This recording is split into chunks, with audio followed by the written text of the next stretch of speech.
In the last video I talked about the bad, the things they had added to Fallout 4 that I just felt did not work. But in this video it's a return to positivity. We're going to talk about the things they added to Fallout 4 that I think actually worked really well.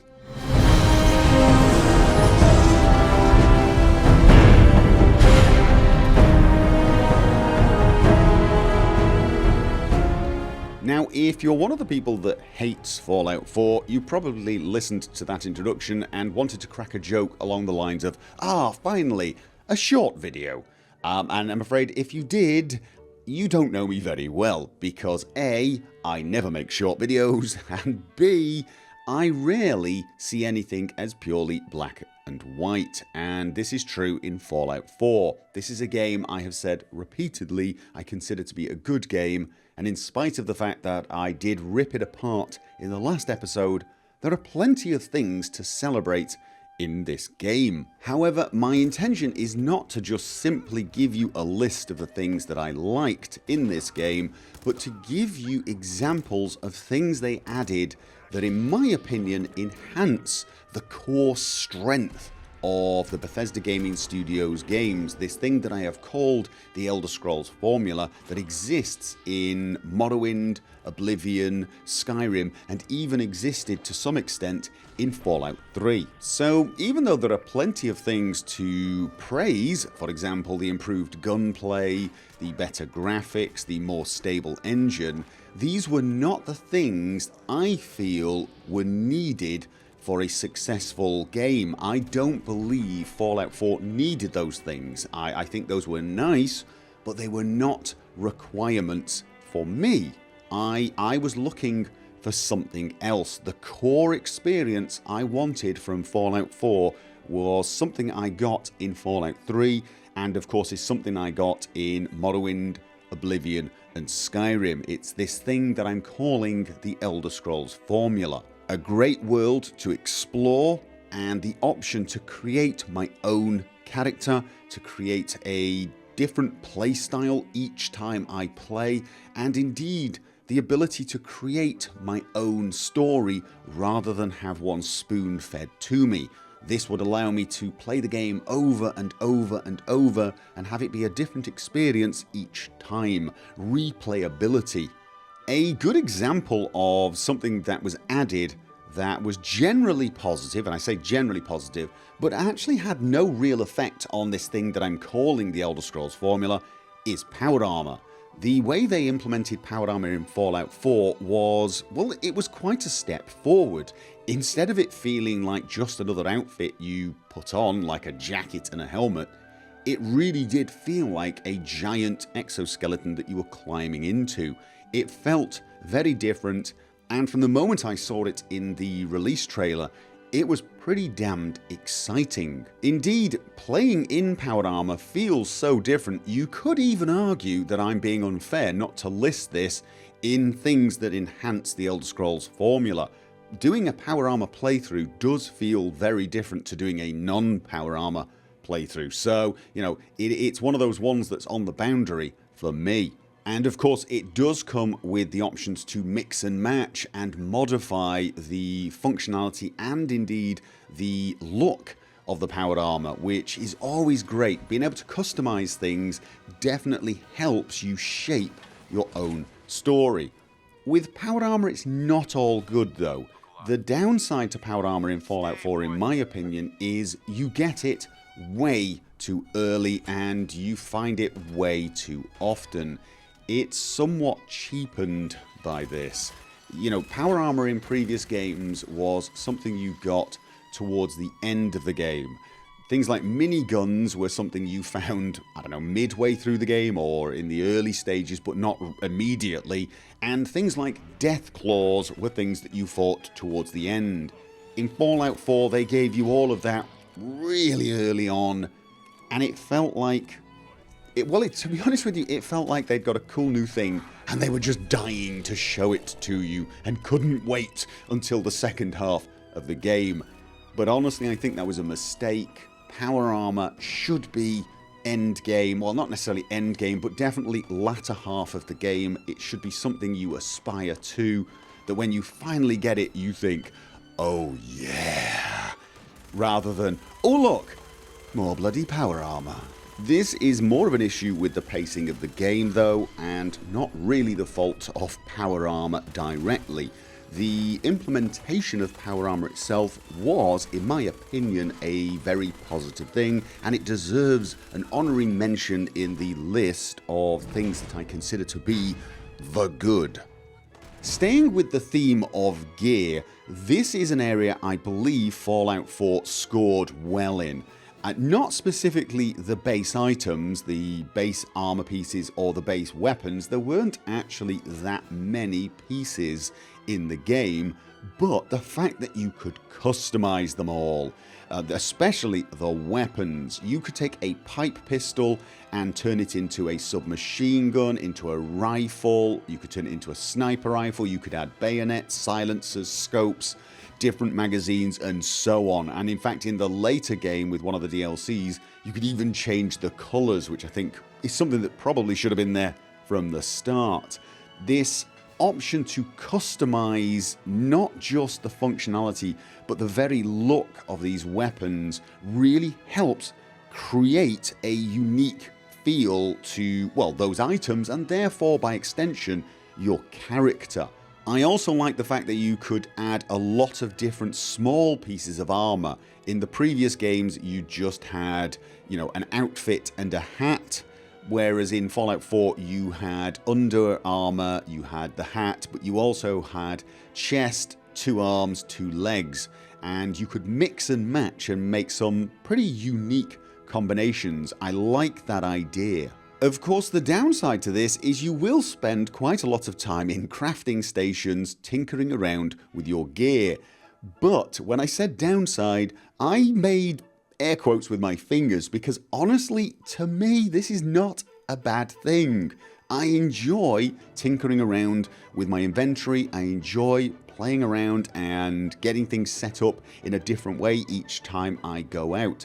And I think this highlights one of the disconnects in the entire Fallout 4 philosophy, because with the character system, for example, they seem to try and simplify it so you spend less time tinkering with your character, which is something that only happens once a level. Whereas tinkering around with your gear and the things you're going to carry out into the wasteland, that's something you might do 50 times for every time you level up. And yet they actually enhanced the number of options you had there. They made it so you could spend more time messing around with the details there, and yet felt like they should simplify and streamline the character tinkering. I put it to you that it's the wrong way round. People are willing in an RPG to tinker with their characters, especially when it only really happens when you level up. People don't mind assigning a few skills, tweaking a few perks, and so on. They don't mind going from one screen to the next. They don't need everything on one poster. So this is one of these things where I feel like the person who designed the crafting stations and the concept of the variability you get when you're making your gear was not the same person who designed the character sheet. It's got a different mentality, and I would suggest that the more details, the more options to tinker with mentality is the better of the two. Moving on to the next subject, which turns out to be a somewhat awful segue, because the next thing I want to talk about are vertibirds. This is something I absolutely loved. Now, I generally do not fast travel in games like this. I find fast traveling disconnects me from the feeling of traveling, and I also think you miss some of the challenges in planning your journeys. That is a personal choice. I realise not a lot of people share that, but that is generally how I like to play. The downside to it is sometimes it can be very inconvenient, and vertibirds were an absolutely superb, I don't know what solution is the word, but addition to the travelling mechanic for someone like me. It's something I didn't get immediately, so I got to appreciate the size of the Commonwealth. I got to appreciate how difficult it was, travelling from place to place, that when I got the Vertibirds, I really did appreciate them and use and abuse them terribly.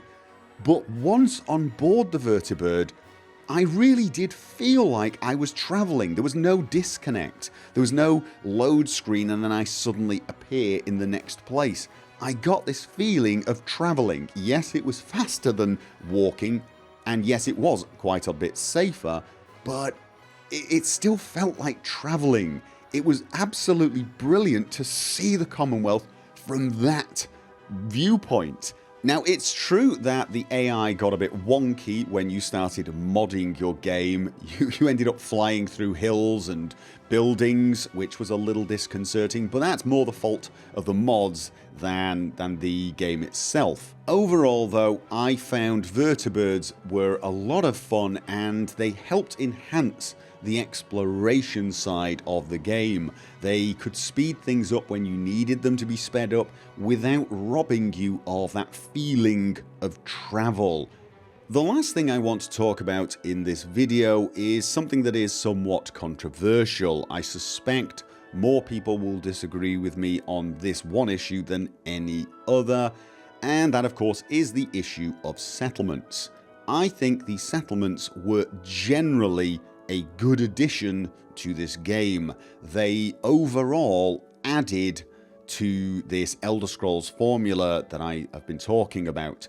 It's not perfect and there is a downside. I will talk about that in a little while, but I think generally speaking, settlements as a concept and mostly in their implementation were pretty good and gave you a little more creativity, gave you options to affect the Commonwealth, to feel like you were shaping the world around you and therefore telling your own story. This is a side of the game that a lot of people, just ignore, but some people spend way too much time doing, myself included to some degree, although I'm not a massive settlement builder by any stretch of the imagination. There are people out there who've probably put in 10 times, 20 times more hours into their settlement building than they have playing the game, and they absolutely love it. It's one of those things that for some people is just an extraordinary amount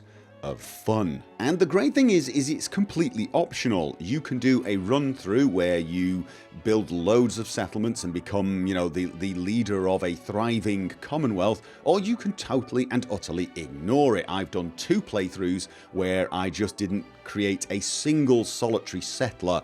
I did not do anything whatsoever. There is one point in the main quest where it uses the settlement mechanic to create something. I won't tell you just in case you haven't come across that, but that takes about 20 seconds of your time.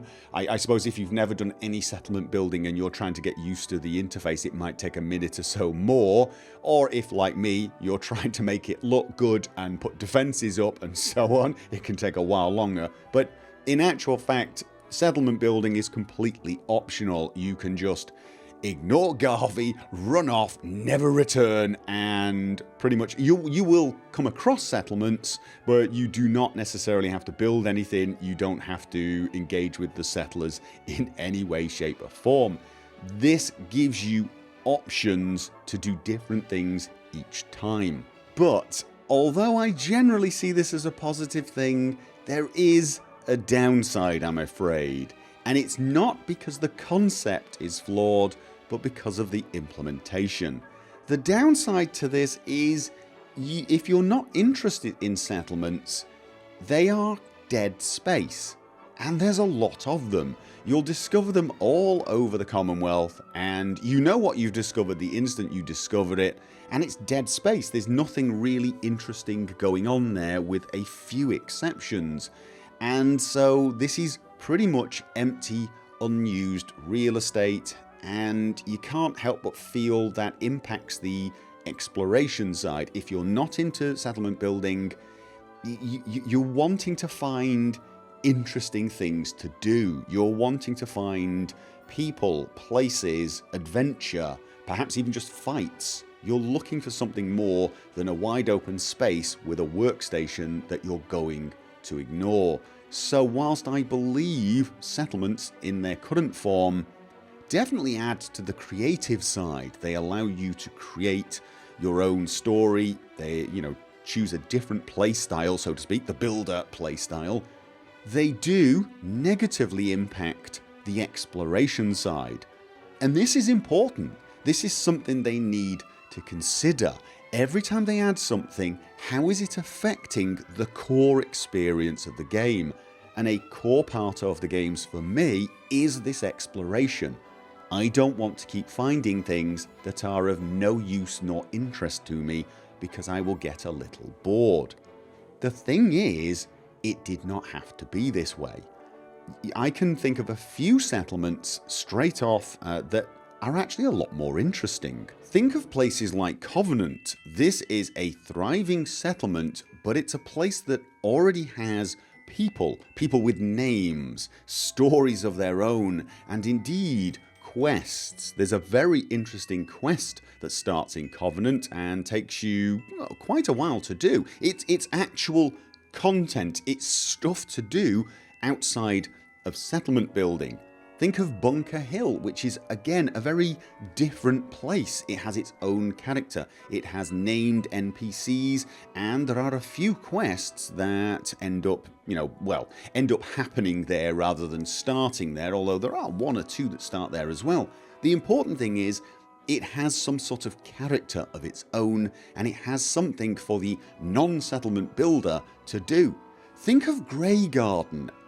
Something of a missed opportunity in my opinion. This is a settlement run by robots, and indeed it does have a fairly reasonable quest and a small, I don't know what you call it, little escapade with the talk show host robot. It has something interesting going on.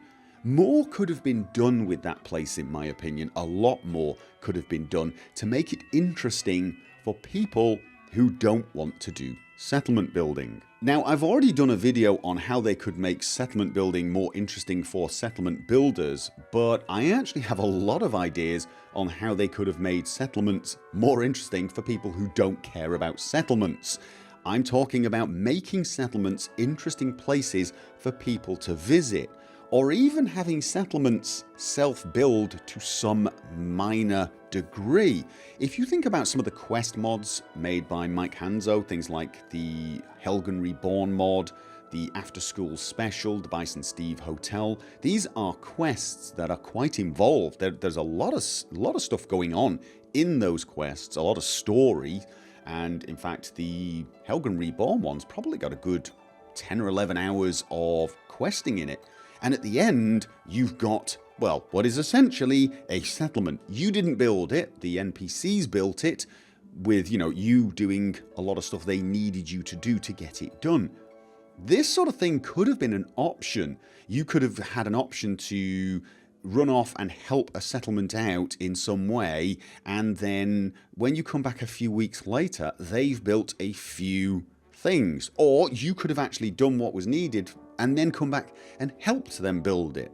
I don't see why that would be too hard to do. The settlement system's already in place. You could have an option to just say to an NPC, yeah, you build what you think you should build. I'll go off and kill those monsters and get that piece of equipment you need and rescue the person who has the expertise in something, whatever.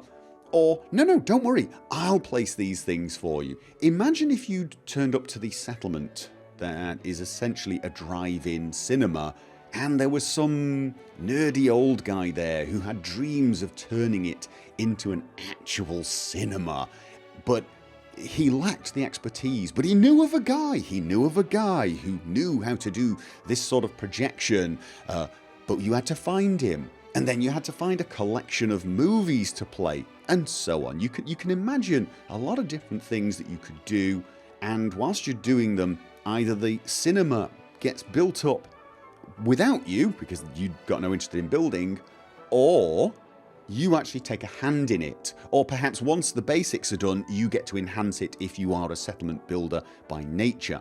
But they could have made these places much more interesting for those people who've got no interest in building. They could have kept the exploration side exciting. They could have made settlements exciting for non-settlement builders, basically. Now, I'm not saying they shouldn't have had a few large settlements that were totally blank, but not as many as they did. They didn't need that many. I actually think they could have more settlements, just with a lot more variety, and indeed some smaller ones. Small, tiny little things like the Dumpling Diner. Maybe once you save the person there, or side with the raider, you can take over the place and run it as a business. A very small settlement. Something like that. I've got a lot of ideas, and perhaps if I was a better mod maker and knew what I was doing in that department, I would actually start doing something like that. The point is, the core concept of settlements is not flawed. The core concept that they used could have worked. It definitely adds to the creativity. It adds to the options you have to play differently, to do something new, and to feel like you have shaped the Commonwealth. And it could have been done in a way that made exploration even more exciting and added content for people who didn't care for settlement building. So I'm going to list this as a positive, as something they added to the game that does not have to break the Elder Scrolls formula. And that is where I'm going to leave this video. I'm not suggesting this is a comprehensive list of the things they added that were good. As I said, there were a lot of things, but I hope I gave you some idea of some of the things they added that A, did not negatively affect this formula I have identified, but indeed have enhanced it or had the potential to enhance it.